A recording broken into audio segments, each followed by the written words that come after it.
रिया अपने मम्मी सुमन और पापा विनोद के साथ दिल्ली में रहती थी। वह हर साल अपने मम्मी पापा के साथ गर्मी की छुट्टियों में ननिहाल जाती थी। उसका ननिहाल अलीगढ़ जिले में है। एक बार की बात है, रिया के स्कूल की छुट्टियां पड़ चुकी थीं। रिया और सुमन ननिहाल जाने के लिए तैयार थे।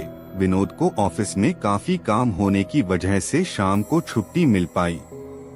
दिन ढल चुका था। सुमन ने कहा, अब रहने दो, अब जाने का समय नहीं है।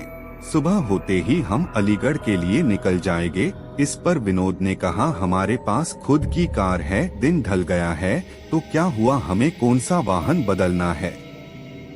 रिया भी जिद करने लगी, मम्मा अभी चलो ना, मुझे अभी नानी के घर जाना है। रिया और विनोद के बहुत जिद करने पर सुमन जाने के लिए तैयार तो हो गई थी, लेकिन अंदर ही अंदर ना जाने क्यों उसका मन घबरा रहा था।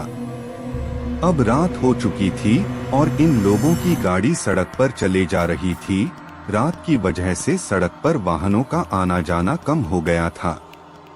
विनोद कार चला रहा था। सुमन और रिया पीछे की सीट पर बैठे थे। जिस गांव में उन्हें जाना था वह गांव अलीगढ़ से करीब 20 किलोमीटर आगे था। वह अलीगढ़ पहुंच चुके थे। आगे का रास्ता कच्चा और सुनसान था, वहां कोई आता जाता भी नहीं दिख रहा था। गाड़ी अब कच्चे रास्ते पर चले जा रही थी। थोड़ी ही दूर चलने पर गाड़ी अचानक रुक गई। रिया ने पापा से कहा, पापा क्या हुआ, गाड़ी बंद कैसे हो गई। विनोद ने कहा, पता नहीं बेटा, उतरकर देखता हूँ। सुमन ने कहा, जल्दी देखिए और यहाँ से चलिए, कितना सुनसान रास्ता है, मुझे कुछ ठीक नहीं लग रहा। कार से उतरकर विनोद ने गाड़ी के बोनट को खोलकर देखा, लेकिन गाड़ी में कहीं कोई कमी नहीं दिखी। वह कार के अंदर आकर बैठ गया और कुछ सोचने लगा। तभी सुमन ने कहा, क्या हुआ, चलिए ना। विनोद अभी भी कुछ सोच रहा था। फिर सुमन ने रिया के पापा के कंधे को पकड़कर जोर से हिलाया और कहा, क्या हुआ, क्या सोचने लगे, मैं कह रही हूँ चलिए यहाँ से, मुझे बहुत अजीब सा महसूस हो रहा है। एक तो सुनसान रास्ता, ऊपर से रात, जल्दी चलिए। तब विनोद ने कहा, मैं ये सोच रहा हूँ कि गाड़ी में कोई खराबी नहीं है, फिर गाड़ी रुक क्यों गई। देखिए क्या पता गाड़ी स्टार्ट हो जाए। तब विनोद ने गाड़ी स्टार्ट करने के लिए चाबी घुमाई और गाड़ी स्टार्ट हो गई। अब कार दोबारा उस रात के अंधेरे को चीरते हुए फिर आगे बढ़ने लगी। अभी थोड़ी ही दूर कार चली थी कि रिया चिल्लाई, मम्मी। एकदम से विनोद ने कार को रोका। दोनों मम्मी पापा रिया से कहने लगे, क्या हुआ बेटा, चीखी क्यों। इस पर रिया ने कहा, पापा मुझे ऐसा लगा जैसे हमारी कार के नीचे एक आदमी और औरत आ गए हैं। विनोद ने कहा, नहीं बेटा, ऐसा कुछ नहीं है। अगर वह औरत आदमी हमारी कार के नीचे आ जाते तो हमें भी तो पता चलता, और वैसे भी रात बहुत हो गई है। मुझे नहीं लगता ऐसे में इस रास्ते पर हमारे अलावा कोई और होगा। रिया की आंखें डर से फटी हुई थीं और वह कह रही थी, नहीं पापा, ट्रस्ट मी, मैंने देखा उन आदमी औरत को। सुमन ने कहा, गाड़ी थोड़ी तेज चलाइए। गाड़ी की रफ्तार विनोद ने तेज कर दी।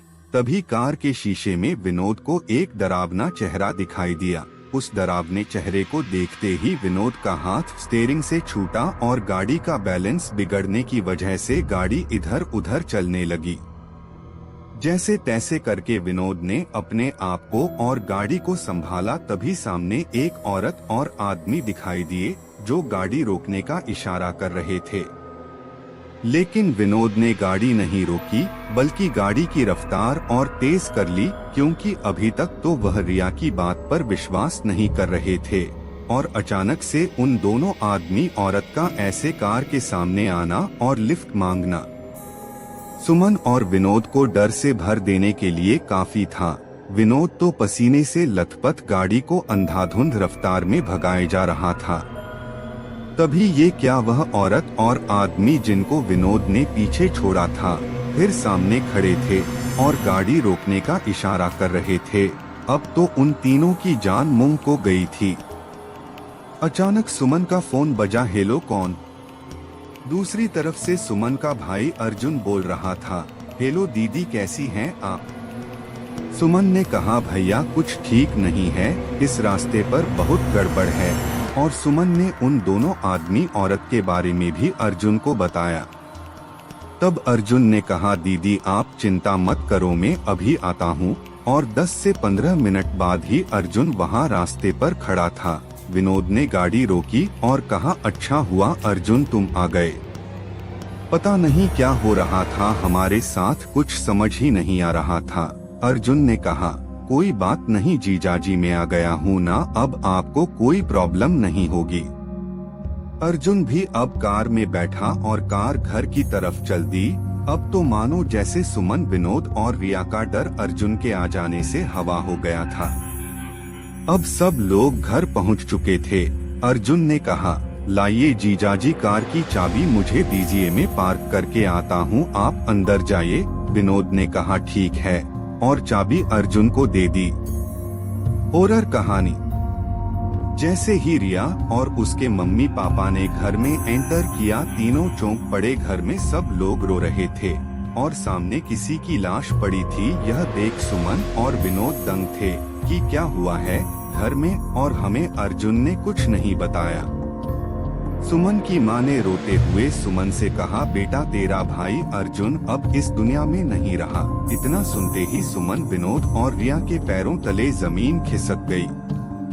सुमन को विश्वास ही नहीं हो रहा था, क्योंकि जो भाई घर के बाहर तक उसके साथ था, घर में उसकी लाश पड़ी हुई थी, यह देखने के लिए कि कहीं यह मेरा वहम तो नहीं। सुमन ने अर्जुन के चेहरे से कफन हटाया। हाँ, यह सच था, सामने जो लाश पड़ी थी वह अर्जुन की ही थी।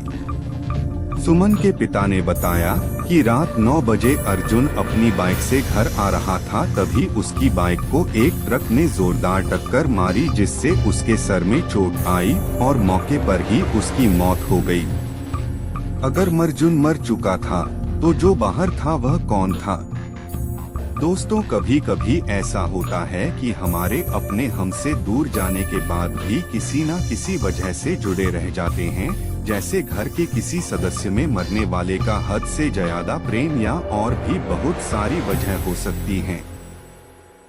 इस कहानी के बारे में अपनी राय देना ना भूलें। मैं फिर लौटूंगा ऐसी ही कहानी के साथ, तब तक अपना ख्याल रखें। धन्यवाद।